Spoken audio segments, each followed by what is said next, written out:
Hi. Short Bus Debate Club. It's a bus rolling.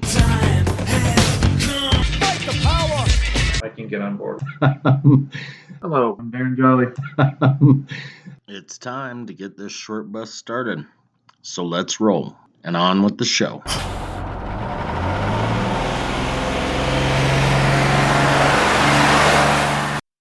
All right, here we are for part 2 of the media and entertainment edition of bank robbery, armed robbery. Short Bus Debate Club. Darren Jolly's across the table from me, and I'm Brian Courtney. Hi.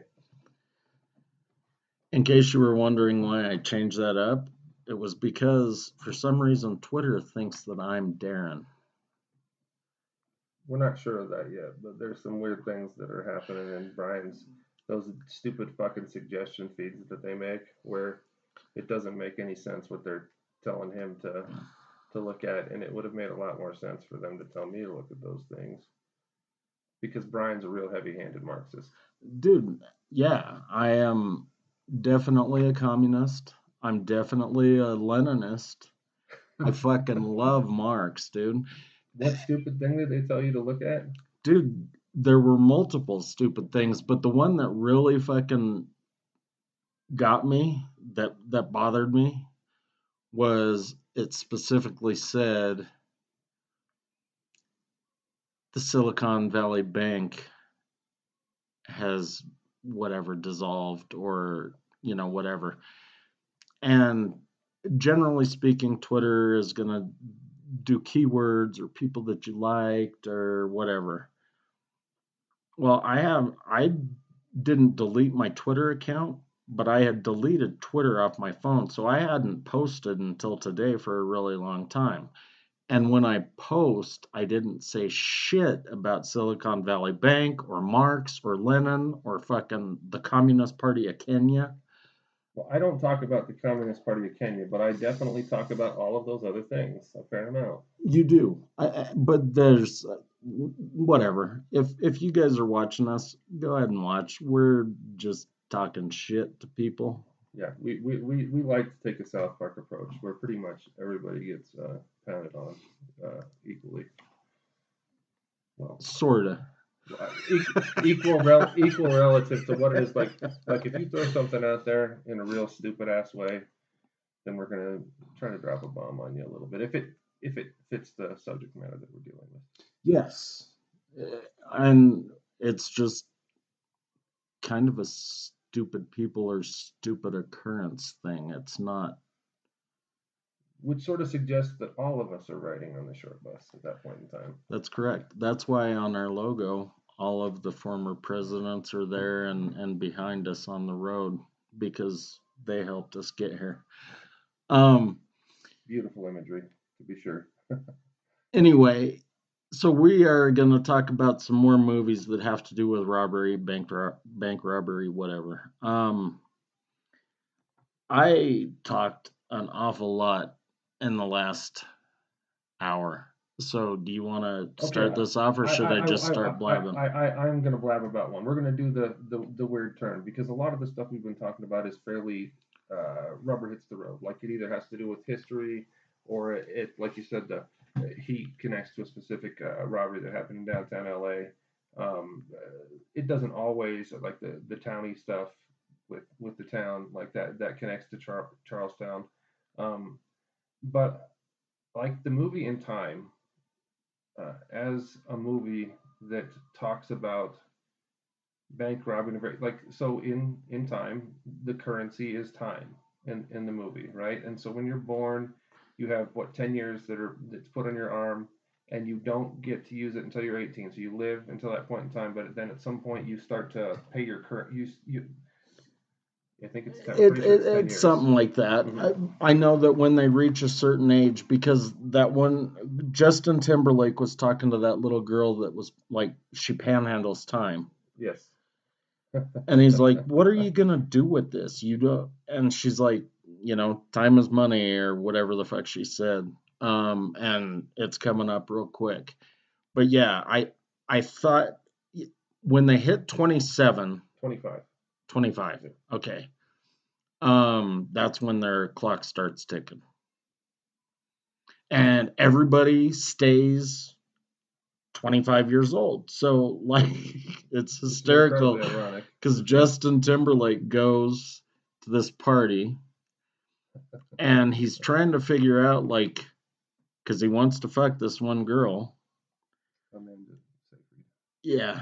Sylvia Weiss is her name. And he's like, well, your wife is very beautiful. And he's totally fishing. When he says it, it's a full-on fish. It's like, I don't know who or what. He's like, no, that's my daughter. This is my wife. But anyway, everybody is just fucking like forever hot if you have money. Don't worry about saying anything. I'll go ahead and keep talking. You're doing a good job. I mean, you told me that you wanted to talk, but you pretty much just did what you occasionally do. Okay. You just kind of take over. So either way, like you said, so the year is 2069. When they're 25, you got it on your wrist. His father had died as a troublemaker. He was fighting against the law all the time, but he would do what they would. What did they call it? Where you I can't. They called it. It was some sort of gambling where it was like a arm wrestling, except you're battling you lost for the time. other people's time. Yeah. So ultimately, you fight back and forth.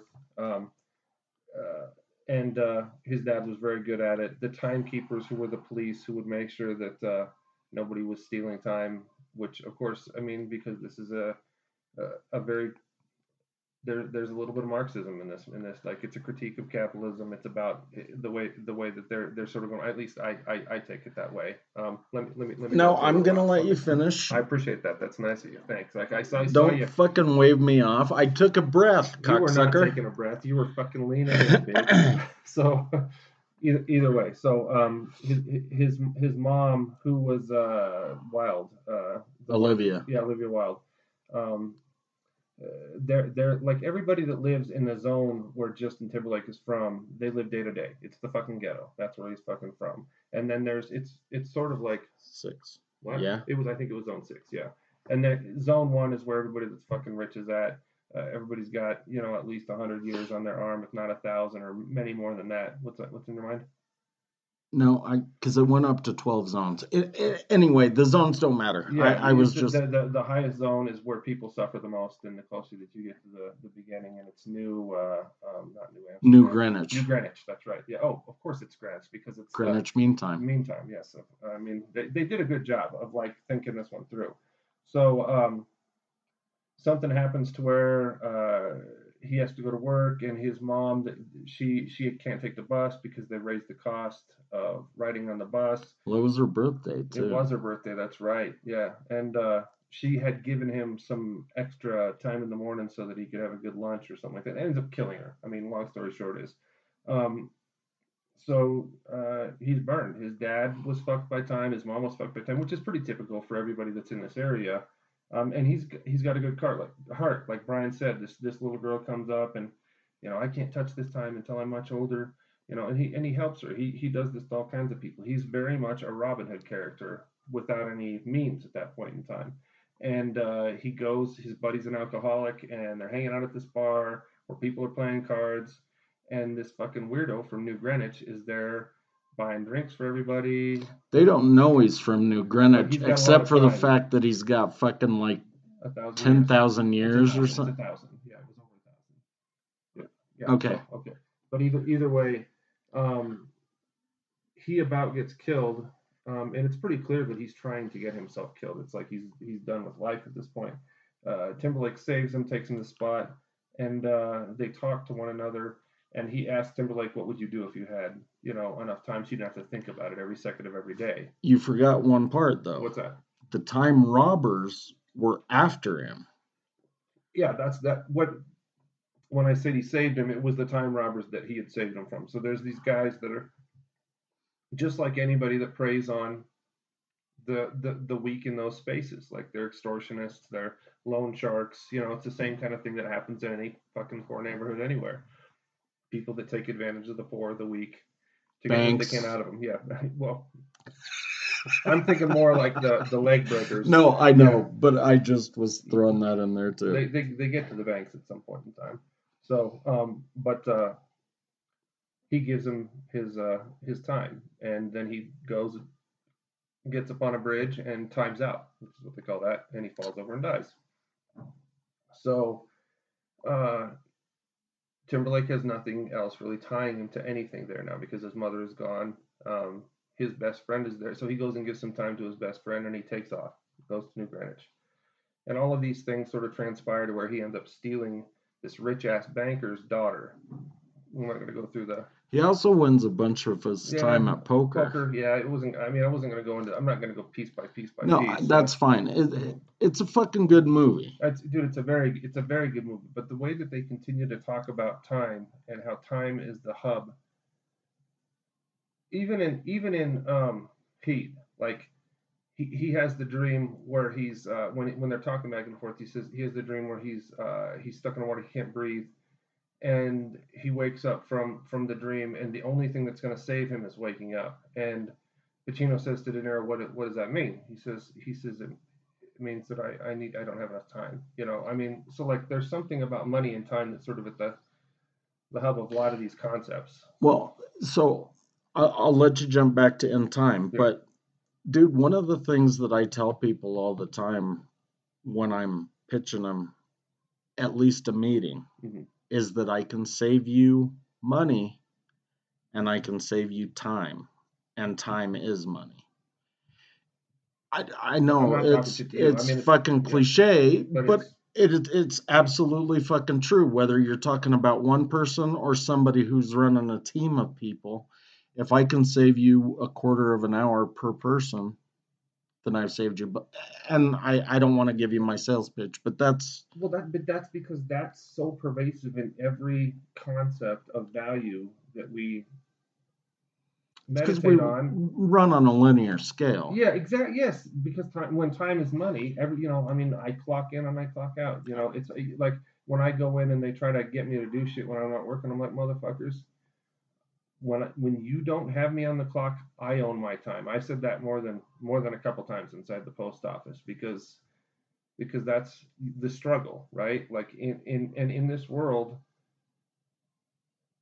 the whole sort of rhetorical point that they make is that if there's enough time for everybody, then why are we using it in a disciplinary fashion? You know, why don't we create a space to where it's not the currency, you know? Dude, there are sales organizations that have boiled it down to seconds per year, and they're like, if you do this for this, I'm not bullshitting you. I'm sure.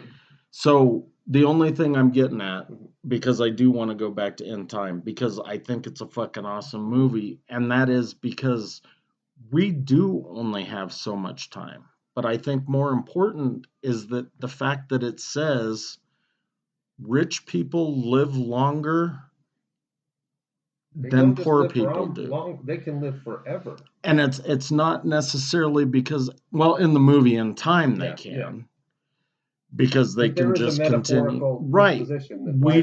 I mean, dude, if you look at anybody who's rich compared to somebody who's poor on the same age, they look years apart, if not decades. Well, in the way that they experience a day, because they own their time. Right, because they can wake up and do yoga and fucking have a smoothie. Pilates, you know? Yeah, I mean, like I don't know what a world looks like where I didn't have to sell my labor time to be able to reproduce the conditions that allow me to consume food, to live under shelter, to have clothes on my back, to have heat, you know, to make sure that my stupid dog that stinky ass breath is in my lap doesn't go starving, you know. I don't know what the fuck that looks like, you know. So when I think about a movie like this, like the way that it elucidates the concept of possibility, right? And I think that it's important to, like, when I say it's Marxist, like, and you said it when you said it's linear, right? The concept of possibility. Well, I said linear, but Okay, correct my pronunciation again, asshole. You pedant. We're gonna you octopides, you know.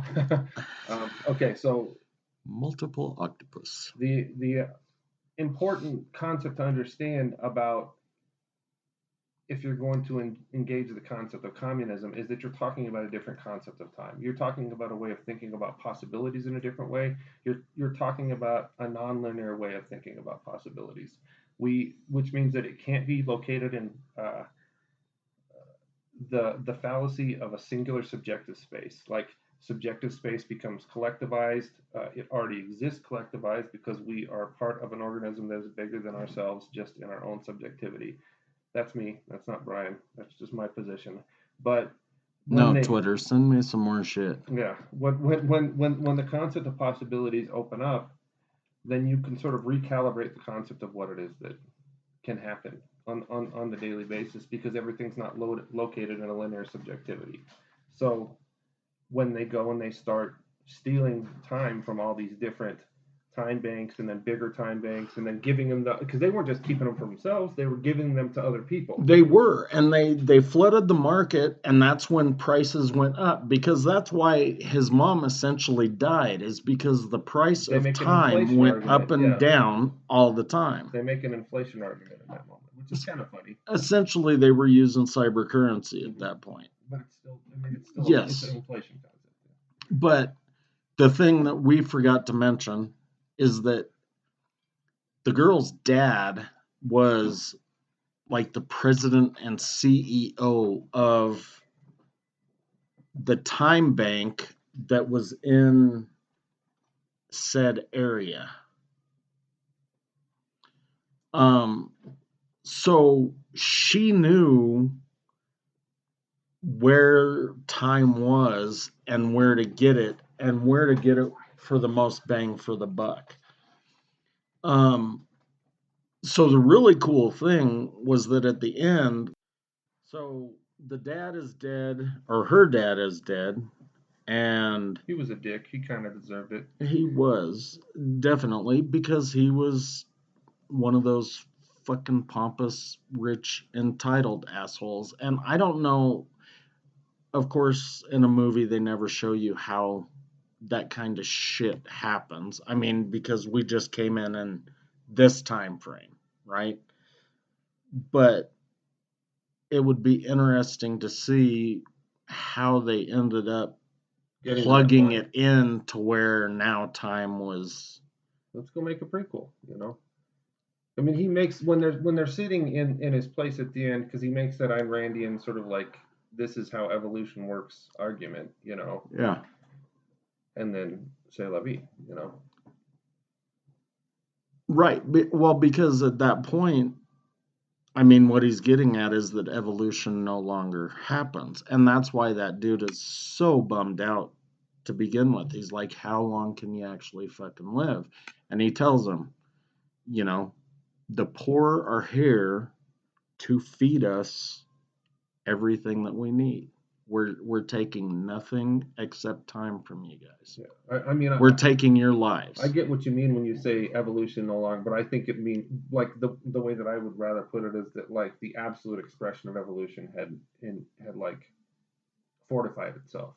We are on the top, they are on the bottom, and it will never change. So, which is not different than what you're saying at that point in time, or at least right? Because you're talking about the rich and the poor people at that point. Yeah, that it's just an absolute expression of that sort of like a social relationship. I am the king, they are the fucking plebs, and I will fucking kill them so that I can have a good life. Right, and he doesn't even have to do anything to kill them other than buy more time. Yeah, perpetuate the structure, the way that it's functioning. Exactly. Yeah. But, well, this may be a fucking topic for another episode, but I would argue that evolution no longer exists, at least within our side of the bubble. Janae come and talk. She has a real awesome theory about this. Evolution as a social construct never existed. Because, dude, at this point, I mean, I would die. Because I might be able to hunt a fucking rabbit or something, catch a fish. Aaron probably would have been dead a long time ago because he wouldn't have been able to get glasses. You know, I He might mean, have lived to be like 14 or 15 or something like that. maybe. I mean, I don't know because again, we're not in that It's a environment, different but social setting, yeah. that's fine. I don't think. I think Darwin may have been onto something with his fucking racist condescension, but he was off slightly. Anyway, I don't think about evolution in social context at all. uh, Not with us. Not with the way that we talk about the direction of social movement, at least anyway. That's bullshit.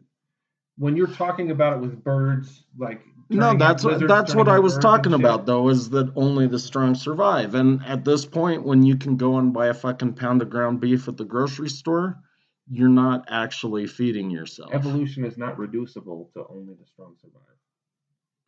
Okay, I mean that's That's fair, but I mean, whatever. so We're talking about fucking in time. time, all right. So like there's an absolute there's a seemingly absolute disposition of power, and they come in on the side and they upset that totally. Yeah, so you think that it's done because dude is dead, they robbed all the banks, they've sort of managed to stabilize the way time was working within whatever zone they were in. But the thing that they never showed you were that there were all of these other fucking zones everywhere. And so she says, "Do you want to rob a bank?" And he's like, "Fuck yeah." So they go to the really They big go to one. the big one. This is where I hate the movie, right? In this moment, because of the last point that you're making, right? Is that there's sort of like a minor suggestion of stabilization, but this is like the same argument that Zizek makes about uh, V for Vendetta, right? Like, it's real easy to imagine the revolution. The very difficult thing, and the one that's not so Hollywood and not so fun, is imagining the day after the revolution. So, yeah, okay, rob another fucking bank. That doesn't change the fact that, like, if you want to have a different system, then you have to eliminate the concept of the time bank as it's functioning altogether. You don't eliminate time because time still functions. You're still mortal, right? Yes, but this is where Dillinger and Bonnie and Clyde and everybody else were. Is that I don't, I'm assuming a lot of fucking things here, but considering the fact that You they kept robbing banks or grocery stores or post offices or whatever, that they understood that they needed time, money, Yeah, I'm following you. but they didn't know how to break the system and make it something else. That's a wonderful point. That is the point that like the most difficult point, and that's the only reason why I bring up the problem. Like literally, like you, I mean, you said it at the end. All they do is go from I mean, is that like the rhetorical disposition that you just go from one space of oppression to the next higher space of oppression? What does it really mean to have something different? Well, so, and who knows? I mean, again, I wasn't a fly on the wall, I wasn't part of the gang, but who knows? Maybe fucking Oh Brother Where Art Thou made fun of Babyface Nelson and because he got so Withdrawals. depressed Oh, and that's and, right. He and had his they ups and downs. they made it seem like it was some sort of fucking like depression thing, but maybe he was so fucking depressed again. Assumptions. Yeah. Maybe it was because he had robbed all those banks thinking he was going to change something and nothing ever That's changed. the last point that you make. That point, that is, I mean, that's awesome. I mean, because ultimately it creates the like temporal paradox that we're sort of like stuck in right now socially, almost writ large. You know, it's just that there's a system. This guy, it wasn't Graeber, it was this other guy, Mark. He was the realist Marxist guy. I can't remember what it said, but he's I can't remember what his name is. I'll find it later.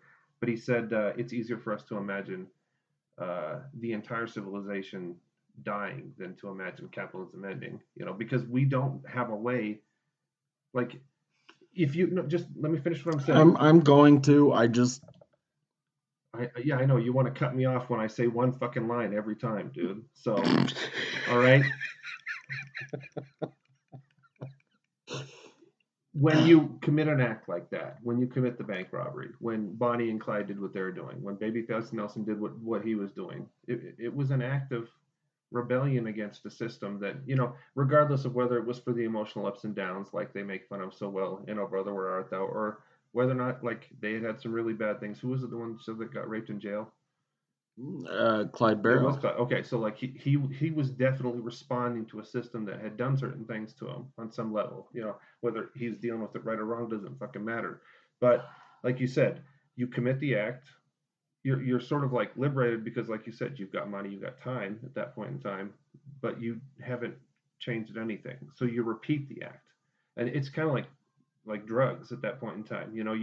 You have the initial, or at least the way that they talk about it at, Narcotics Anonymous, where you have the initial super fucking high, and all you're trying to do is sort of like repeat that, because there's no way of like getting to the meaningful thing, right? The space that really is like liberatory. But that's part of the problem, is that I don't know.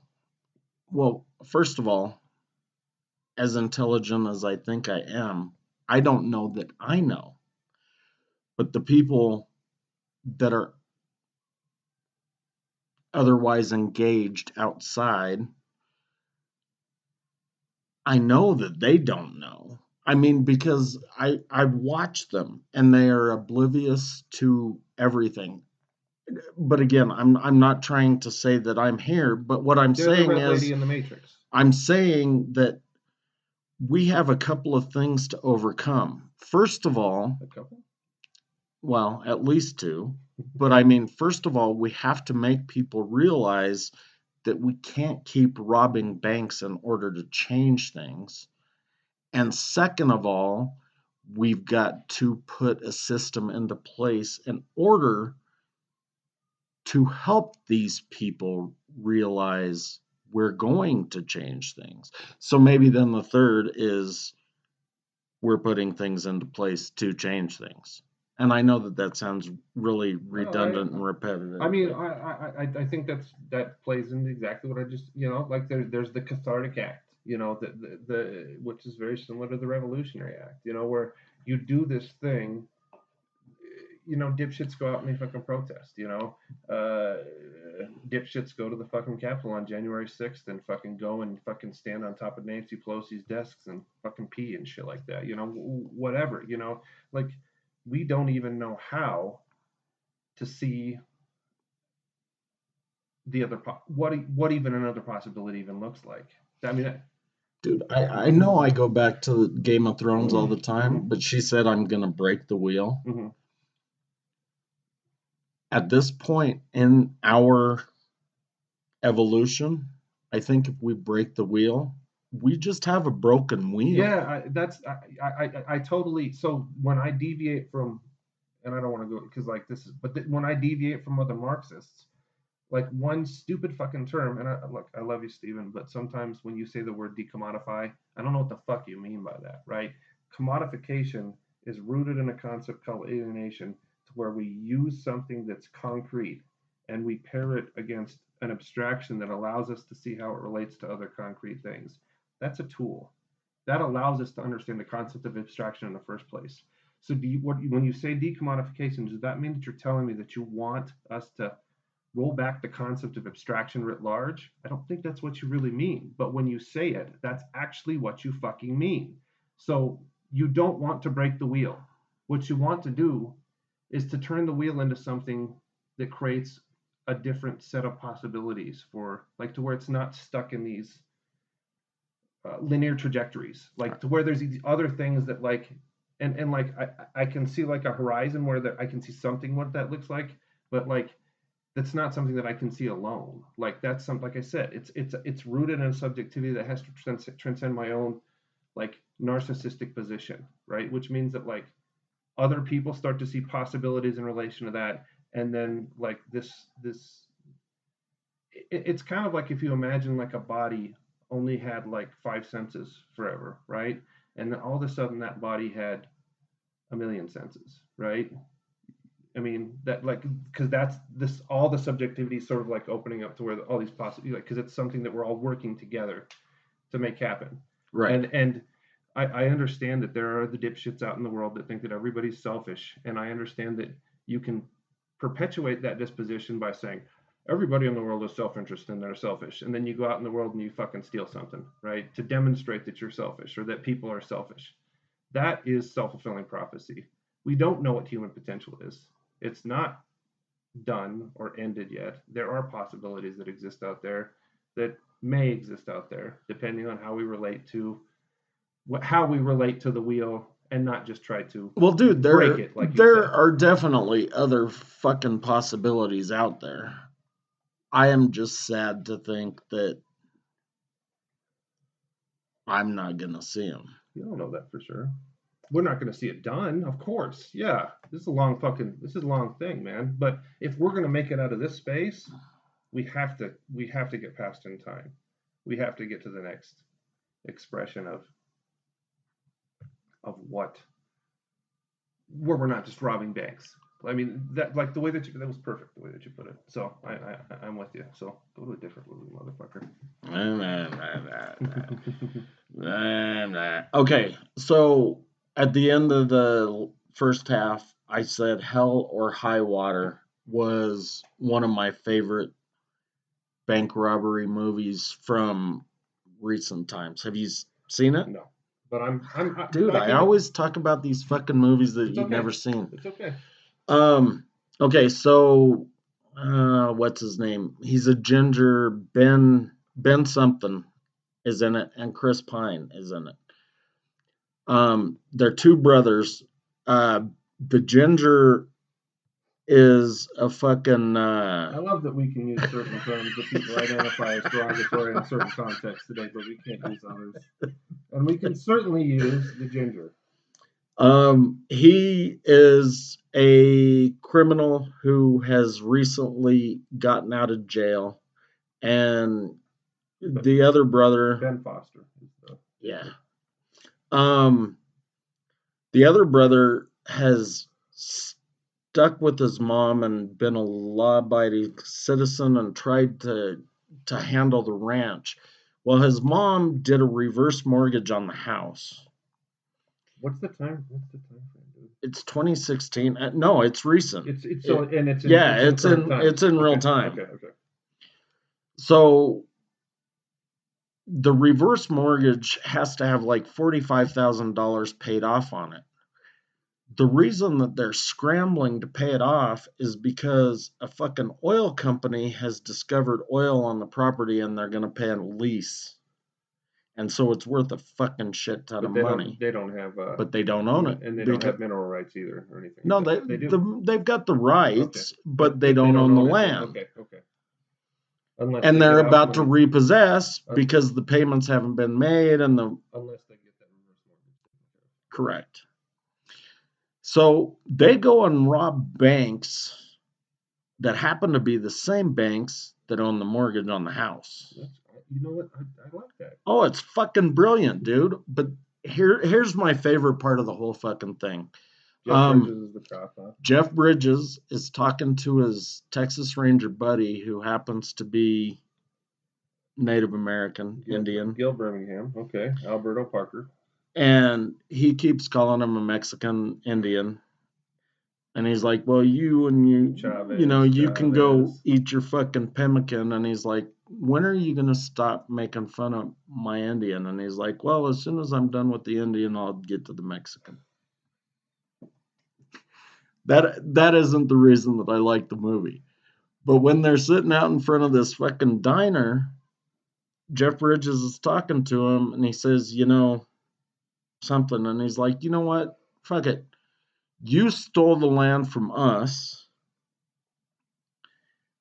And now the banks are stealing the land from you. And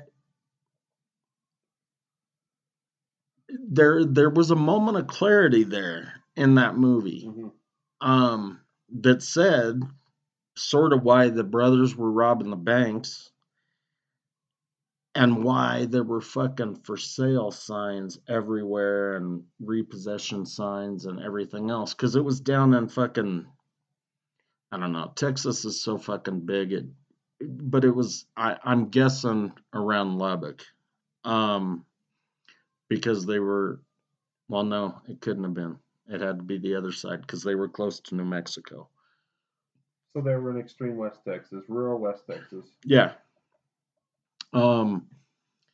It was a fucking great fucking movie. And again, one of my favorite robbery movies since, well, recent times for sure. Did it, I will actually watch this at some point in time, but how did it resolve?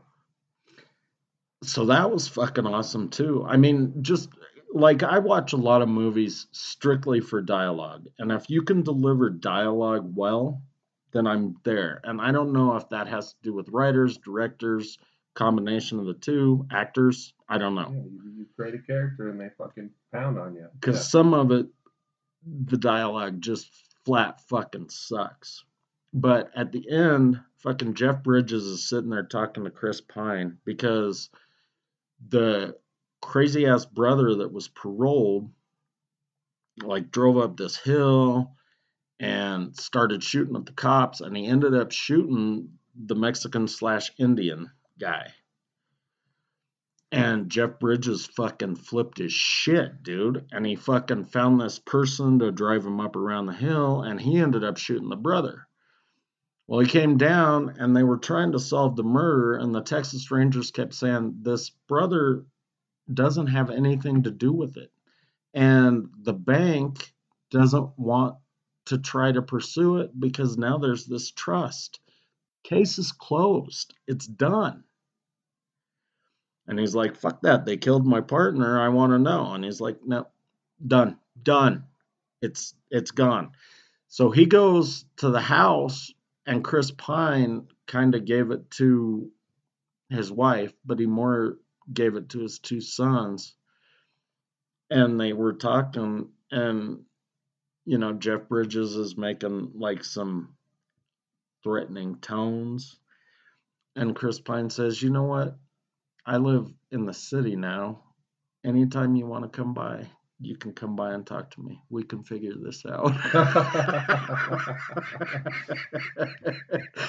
It's a great fucking flick, dude. And I wouldn't, even though a lot of the dumb fucks wear cowboy hats, I wouldn't consider it a Western. Really? Chris Pine's name is Toby Howard. How could that not be a Western? Well, dude, I don't. His brother's name is Tanner Howard. I didn't realize those were fucking Western names. That is like straight out of fucking Hillbilly Central. Okay, well, Hillbilly is different than Western. And you should know that being a fucking country music Buck fan. Taylor's name is Old Man in the movie. Anyway, it's a great fucking flick. And the one brother ends up washing the money at a fucking casino, and he goes and pays off the reverse mortgage. It's fucking brilliant because it says so much about today. Yeah, and how we got here. Yeah. Like.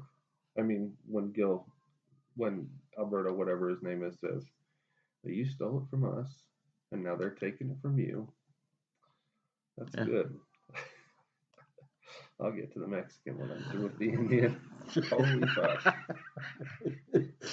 It's a great flick. Look, everybody, we just need to stop a little bit about this woke stuff. Like we need to be smart enough to like understand that by engage in moments like this, it allows us to see things about ourselves. If you try to shut that down, then that self-reflective apparatus disappears, and that's just, we're not there yet. I don't give a fuck what anybody says. I don't give a fuck what that Kindy guy says. I don't give X Kindy, whatever his name is. He's a dumb motherfucker. He's wrong. You know where all of this woke shit started happening is that fucking stupid purple dinosaur. I think that probably if we talked to Josh right now, he would still be. No, that was a different fucking stuff thing. Because he was always talking about the. Oh, he was the Tinky Winky and the Teletubbies. That's right. Okay. Sorry, Josh. Well, No, I maybe was not. Maybe talking not. about Barney the Barney the dinosaur dinosaur. Yeah, because, yeah. I love you, you love me. Yeah. And it was just horrible because they started making everybody think that they were the same and that there were no differences and that any I think differences. you're being a little bit too logical right now. I don't think that the world ever works in straight lines quite so simple like You that. mean it's not linear? That's correct. Okay. That is exactly what I'm saying. Time is a flat circle, motherfucker. So move on. Now, you want to talk about some people that know how to have some dialogue and some good conversations? Now, that season 1 of that was fucking wonderful. Yeah. Cole? Season 3 wasn't even bad. I haven't ever watched that one. I know that the guy that's season 2 was the main character, fucking horrible, he did dude. this movie called Green Book that I need to watch, and that was a good movie. Was it a good movie? Yeah. That was a great movie. I mean, not great enough to where I watched more than once, but it looked pretty awesome, pretty brilliant. So it was brilliant in the fact that it taught me something I didn't know previously, and then I went on to find like there were more, like that Green Book that they talked about was a book about where black people could stay. Yeah, it's a weird time period piece though, dude. But like Colorado had its own Green Book, and it was just, well, we are fucked up and tribal as people, and I'm not trying to justify racism in any way. I'm just trying to figure out shit in my head, like how this could have ever occurred. It's insane, dude. Like I don't want a book that tells me where I can or can't go. But if there's something that exists like that, like if there's a formation that guides people so that they're not going to get fucking hurt or lynched or fucked in certain circumstances, that's an important thing to understand. Like, well, there was no guarantee of not being fucked up or lynched. The point of what you're saying is what. Yeah. So my mom was dating this guy that was from fucking Brownsville once, a long time ago. Texas? Yeah. I mean, and he was. That's a shithole. And he had a couple of tears tattooed on his face. Classy. And on the face of it, right? He was probably classier than a few of the people that she dated during that time period, right? But this guy started to throw around the N-word. Because he had spent some time in prison. Prison is a different thing. But the way that he started talking about it, he said, because he was involved in gangs in Brownsville, right? And he said, if this motherfucker came over here, we were going to kill him. And if I went over there, they were going to kill me, right? Regardless of who you were. Yeah. And he said, and there are things that I will not tell you about what happened when I was in prison. Because I didn't get pinned for them, but they fucking happened. And then my mom said some things after that were so devastating to me that I realized something about Colorado that I'd never realized before. And that was that the Green Book existed. And that it was very real, and that there were people in eastern Colorado that were bigoted on a level maybe that I didn't even understand. Dude, I've seen copies of it, and I didn't. So, again, toward the end of whatever, we're sort of spiraling off of topic, but not like we do that ever. 2-3 years ago, I get a fucking email from the History Colorado Museum, and it was something about knowing our shame or some shit. And I'm not sure if this is fucking racist or not,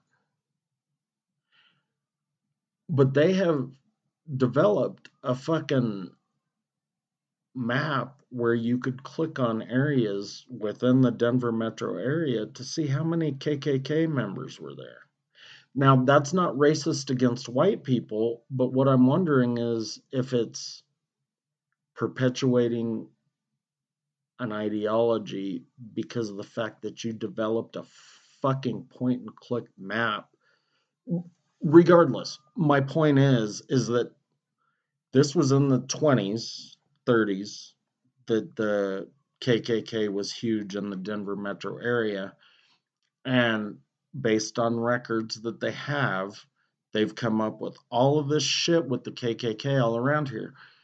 And we're not even bad compared to the rest of the country. But the KKK was big in Denver in the 20s. They burned fucking crosses on that fucking Table Mount over fucking not Table. I don't know what the fuck you call it, Coors Mountain or whatever it was.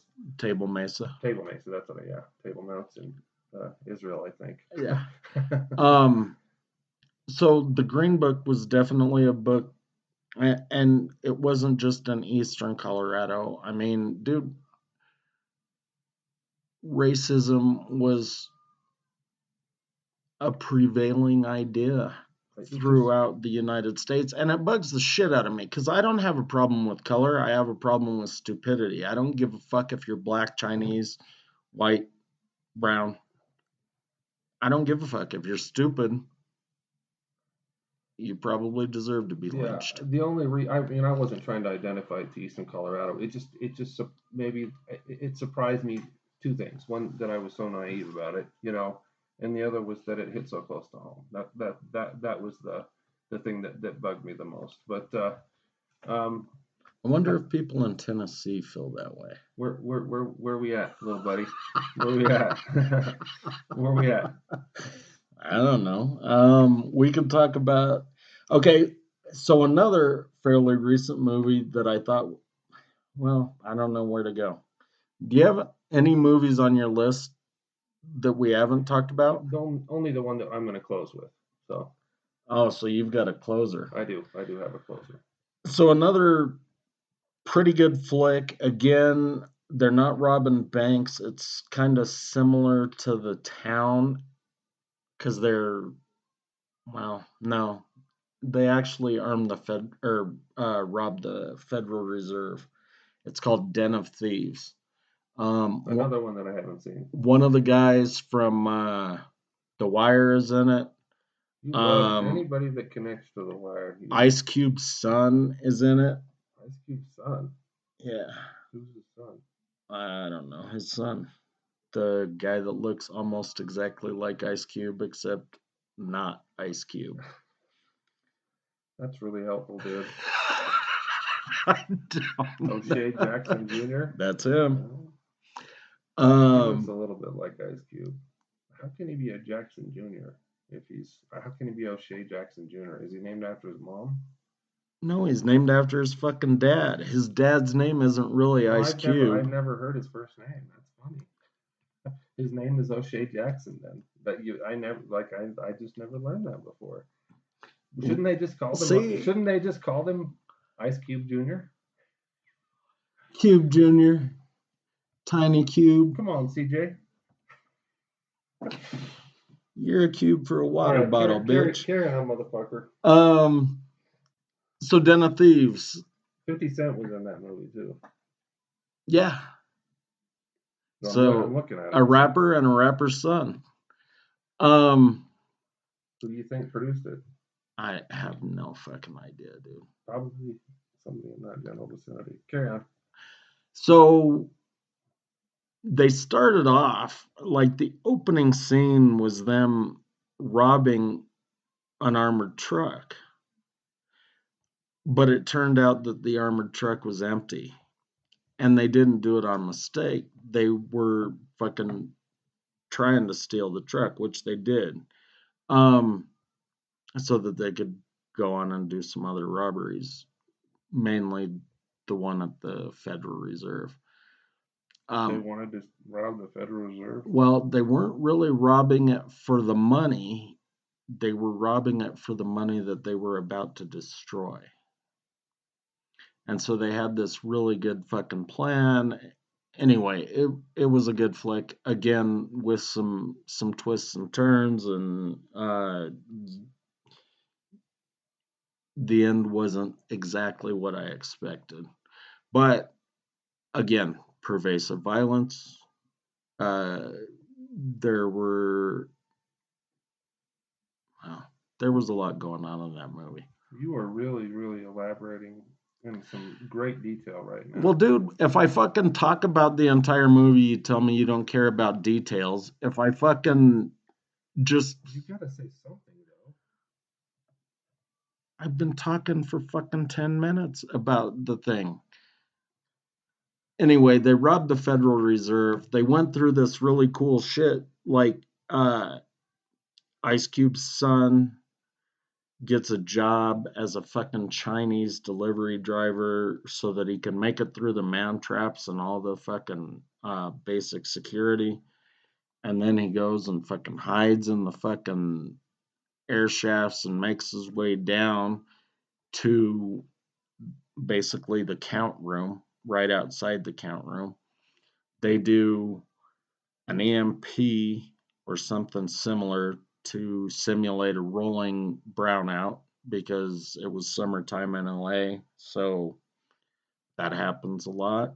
Pretty good cover. Yeah. And the idea was that they grabbed the money before it went to the shredder, but they still put it in the trash bags, and then a trash company was going to come by and grab the money and take it away. That's all I'm going to say, because I can't fuck up the movie for everybody. The production company that made that movie, that's like the only movie they ever made. They're like, their total box office, if you put all the other films they put together, was significantly less than what they did for Den of Thieves worldwide. So it looks like that was pretty much what their intentions were. I do have one other movie before you. Well, we've still got a while to talk, but Inside Man. I'm not a huge fucking Spike Lee fan. I actually fucking hate Spike Lee. Hate? Yeah. Okay. Loathe.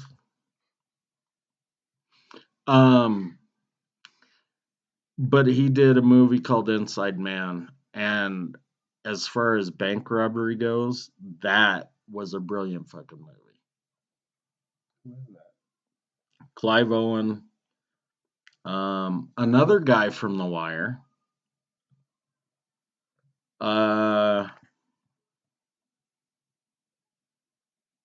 Shit, I don't know. Denzel Washington is in it. That is him then. Clive Owens and Jodie Foster's in it. Christopher Plummer's in it. There's all kinds of Willem Dafoe's in it. Yeah, Christopher Plummer plays the head of the bank, who's essentially the bad guy. Willem Dafoe plays like the head of SWAT. Jodie Foster plays a fixer. And so it's kind of hilarious at the end, as the fixer, she goes to Christopher Plummer and says, I need a reference to get this condo purchased. And he's like, really? And she's like, yeah, it's for Osama bin Laden's nephew. And he's like, really? And she says, yes. And,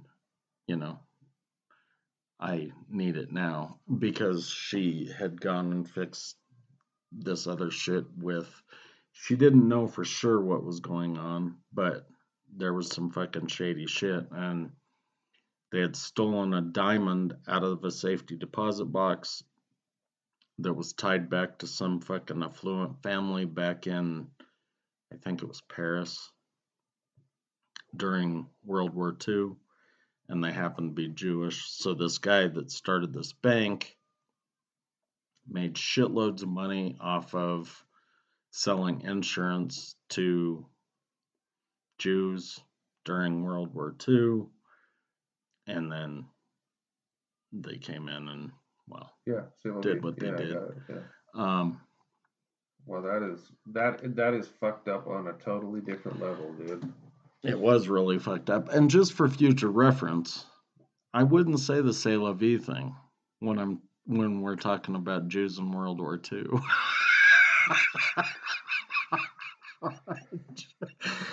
So a bunch of Jews got fucking killed. C'est la vie. Just. I could do it for Palestinians, though. I can do it for Ukrainians right now, for sure, right? We could do it for everybody. I was kind of cracking a joke, but now that you mention it, it is just for Jews in World War II. Say loving. You're gonna get fucking burned at the stake for that one, dude. Well, if they don't realize that they were not the only killed and persecuted people. Yeah, we don't have to recount that fact. I mean, that like part of the reason why I don't ever even go down that pathway is because it's like you want to talk about what's going on in Ukraine, but you have to say that Putin's an evil bastard first, right? Like, you want to talk about the fact that we shouldn't have invaded Iraq, but you have to say Saddam was an evil bastard. This is not the way that every conversation has to go. We all know what happened in history. We all know when fucked up things have happened in history. We just got to be smart enough how to negotiate them. That was the issue I had with the ex, is that she saw the fucked up things, but only from one side. And it happened to be the side that was on whatever media she was watching at whatever time. So typical. We just need to be more thoughtful and balanced and humane about the way that we approach all of these questions. Everybody's alive. Everybody's a human. Respect everybody's a human. This person's not more valuable than that person. And if you really think that that's the truth, there's going to be some consequences for that at some point in time. Not by me, but it's gonna rain down some horrible shit again. It's just gonna perpetuate the same kind of cycle again. So yeah, I treat everybody equally. I'm an asshole to everybody. I'm not worried about you. I'm worried about the people that will listen to this and say that we're the devil now. Or the devils, rather. Now you need to play that backwards. And then it will say, well,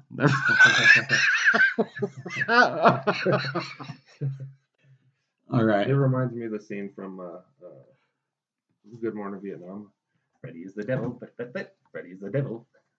I've only seen that movie once. It's a great film, dude. It's funny. Okay, so Inside Man is a great flick. I dig it. I mean, I'm kind of down to the end of what I had on my list other than Ocean's 11, which I've never seen the original. Yeah, we failed on that one. We should have gone back and watched the original. You know, I like the fucking the Asian acrobatic guy. That's what I was gonna say. The little Chinese. He's a madman. Yeah, dude. Fucking backflip is awesome in that movie. Dude, I mean, the way they recruited him, the shit he was doing was crazy. Well, and they went the way that they set up the run through phase, before they went in and did it. And that's what I'm wondering. Like, I know that they probably have certain similar things throughout the movie, but since the original was done in the 60s, like, dude, I can't remember. Why the fuck am I forgetting his name? Dude with the glass eye, black guy. Oh, Sammy Davis Jr.? Yeah. He had a glass eye? Yeah, he was. Well, that you never saw that one fucking wandering around all over. I never really looked at him in the eye. Look me in the eye, motherfucker. So, come on, stay focused. We're almost there. He was a black guy, and at that time, like, they wouldn't even let him into the casinos that he was headlining. Like, he had to go in the back. So I'm wondering, since it was at that time, if they even had an Asian gymnast doing, and I doubt it was an Asian, but I wonder if there was a gymnast at all, or if they just added that shit to the new one. We'll watch it and then we'll talk about it later. I mean, no matter what, like, you're going to be dealing with totally different technology with regards to the way the security is going to be functioning anyway. So what the fuck they were doing, I got no fucking idea. Who were the 11 in the original Ocean's 11? Beats the fuck out of me. It was the Rat Pack. It was Frank Sinatra and Sammy Davis Jr. and Jerry fucking March of Dimes. Dean Martin, Peter Lawford. a bunch of these people there that I have no idea. Yeah, there's no backflipping uh, Asians in this Yeah, movie. no Asians at all, probably, right? No, and to be honest with you, the only person that I see that is not white is Sammy Davis Jr. Right. Probably, yep. And that was just because he had a big enough name to pull it off. But like I said, they were still walking him in the back doors of the casinos. Red Skelton was in that movie. He was kind of a racist fucker. He was kind of funny too. Yeah, sometimes he was. My dad loved fucking Red Skelton. He'd like this this VHS, and my dad never had a DVD. He just had videotapes. Carry on, my good man. Yeah, whatever. I mean, Ocean's 11, for what it was, I thought it was a pretty good movie. I didn't like any of the ones after it. I didn't watch 12 or any of them. I watched 12. I tried to watch 8. That was the ladies one, right? Yeah, but see, that's the thing. Like, I don't understand why in Hollywood. No, I do understand why. But why don't you just come up with your own thing? Like Ghostbusters, horrible fucking remake they did with funny women that were hilarious. I love those girls. That was the shittiest movie ever. Sandra Bullock, whoever else was in Ocean's 8, shitty fucking movie that they clamped onto a franchise because they were hoping to make a bunch of dough. Well, that's Hollywood, brother. Okay, well, that's fair. If I ran Hollywood, I would just try to make quality movies instead of shit that was Biting off, yeah, something else that doesn't really get you anywhere. yeah. So Ocean's 12 I watched, didn't like. They came up with Ocean's 13. That was bullshit, and then they did Ocean's 8. And they still kept Clooney and Pitt in the front of all those ones. And I don't know if in the other ones he did it or not, but for some reason, and I think this was part of his character, but in Ocean's 11, every time you saw Brad Pitt, he was eating food. Was he? Every fucking time, dude. Like he's eating nachos or french fries or some shit. That's got to be we got to watch the original movie. That's got to be an homage somehow or another to the original film. So we'll figure that we can figure that one out. That can be figured out easy. So we're getting to the end. But if that is an homage, then regardless of who was eating in the first one, why the fuck was that guy eating every time? Well, that's okay. So we understand the question that we have to ask. You know? Now we have to go watch it and ask the questions, right? I mean that's kind of how these games shake out, right? That's the nature of the beast. So. All right. So what's your closer then? So the closer is it's Point Break, dude. You know. Ooh. No, but only original. I'm assuming. Yeah. I've only ever watched the second one once, and it was so bad. Like, and I knew the answer. I don't even retain any memory of the second one. But the only reason why I think it's a good one to finish on is because you have all these sort of like stereotypical dispositions with regards to heist movies, right?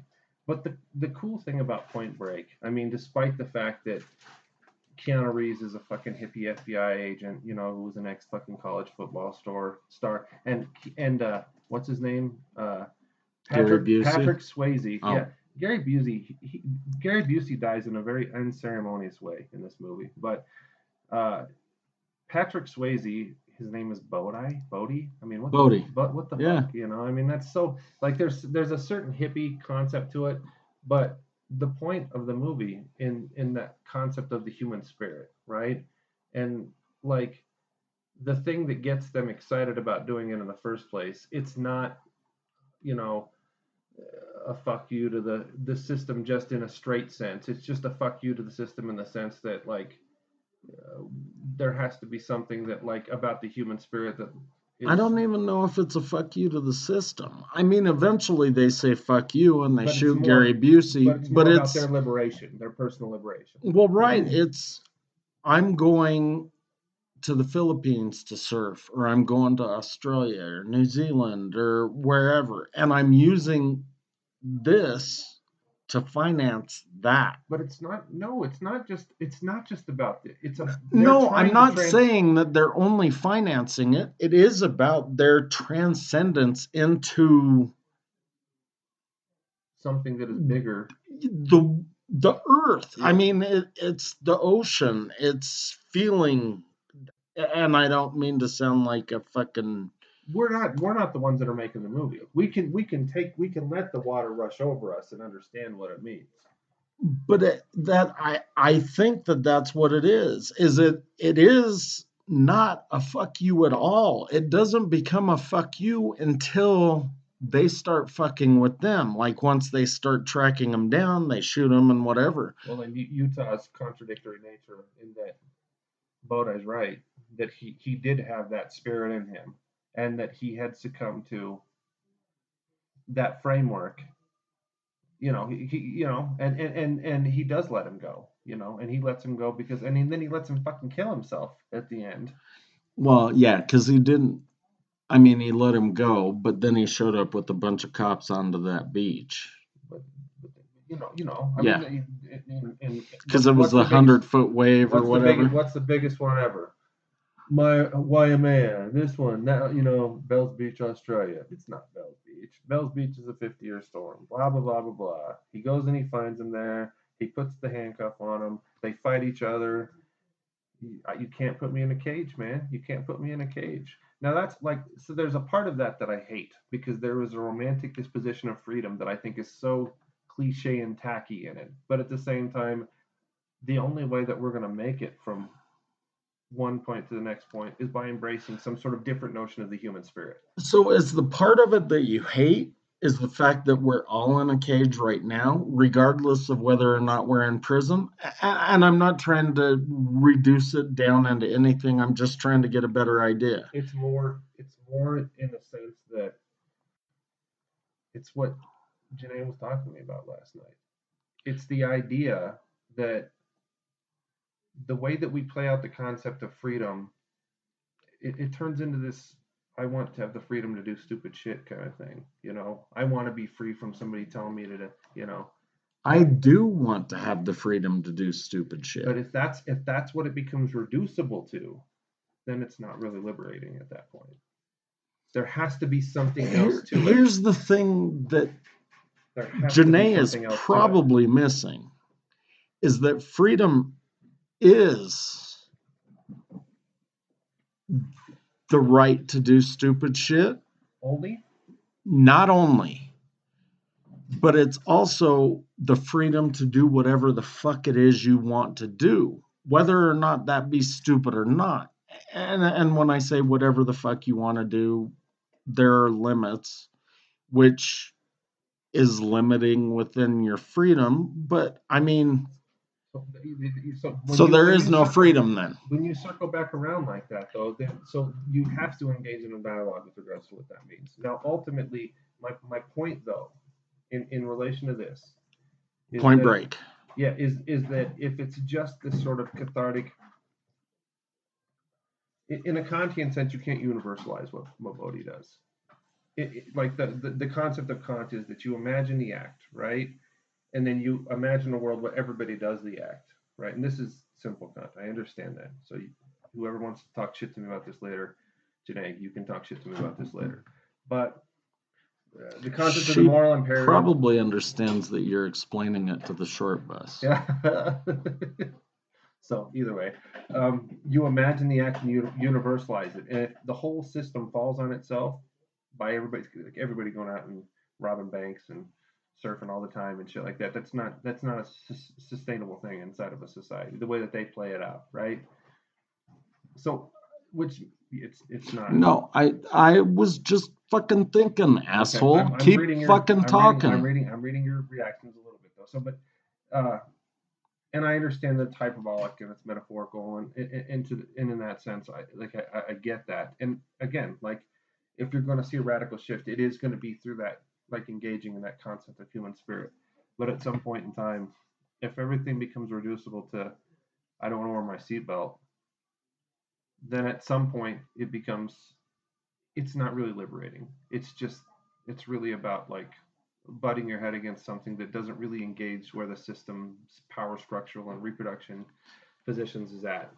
Well, dude, we can save this for a philosophical debate at another point, but at any time that you repeat things over and over again,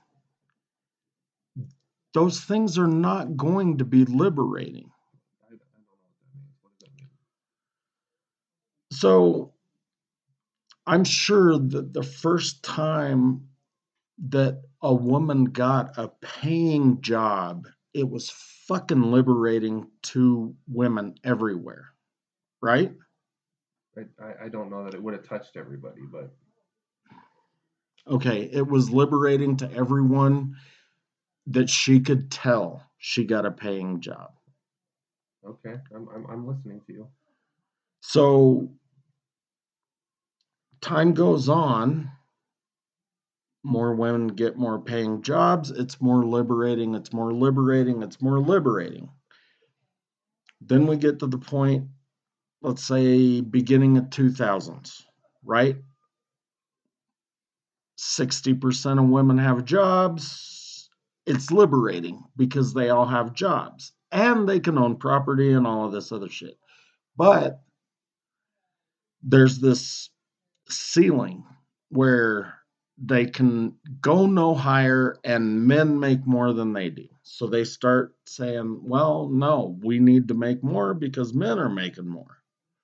Okay, so then that one woman breaks through that ceiling and she's making as much as a man does.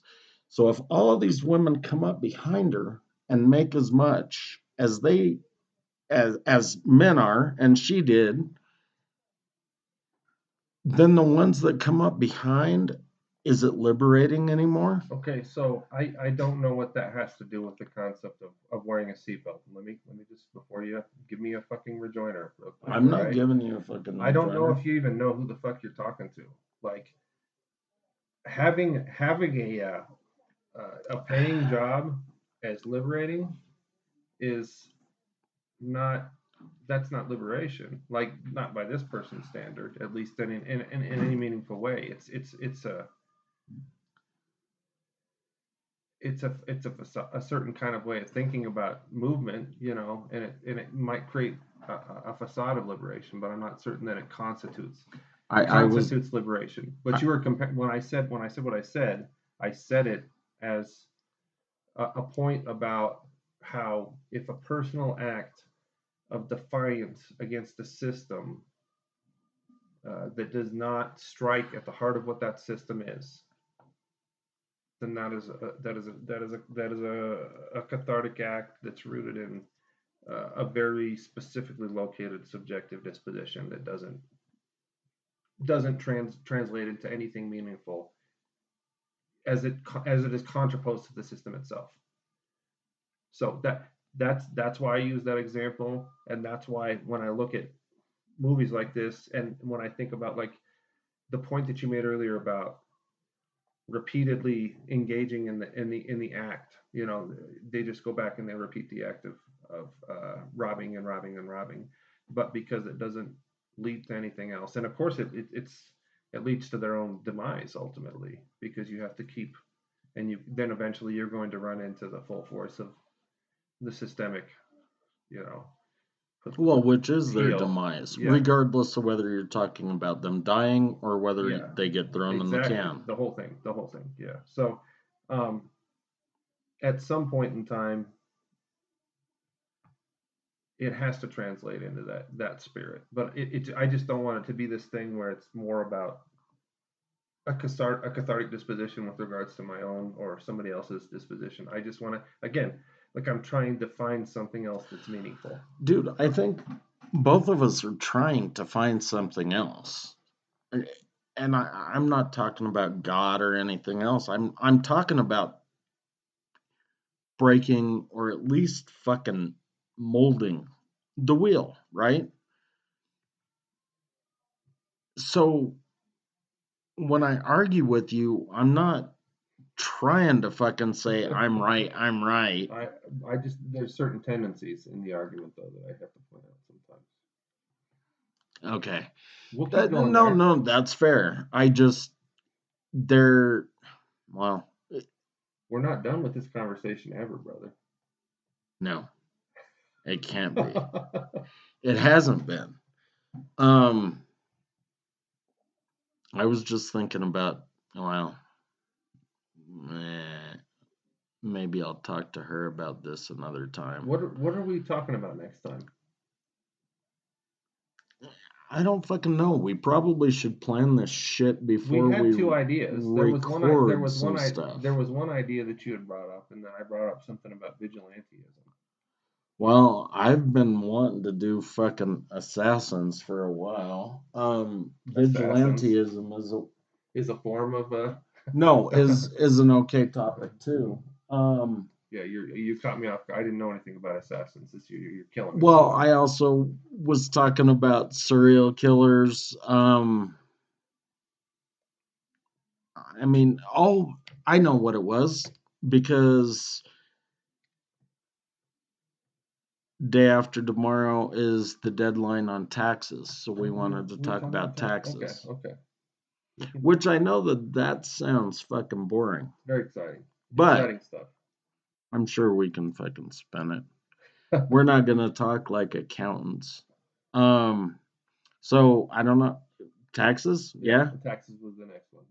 That's right. And then it'll be vigilantism after that. So there we've got two planned then. So is that taxes 1 and 2 and then vigilantism? No, taxes 1 and 2, and then we'll have to figure out a way to do the media thing in relation to that. Yeah, entertainment for taxes. So we'll have 4. Yeah. 4 in the very exciting tax bracket. And then we'll have 4. Vigilantism is something that sells itself. So, but we're not going to talk about it just like worshiping it. We have to analyze it and think about it. No, but that works because then we can do the anti-hero for the entertainment part. We can, yeah, among many other things. Yes. Yeah. All right. Cheers. All right. 720-334 roll. Shortbusdebateclub at yahoo.com or at shortbusdebate on Twitter. All right. Talk to you later. Later.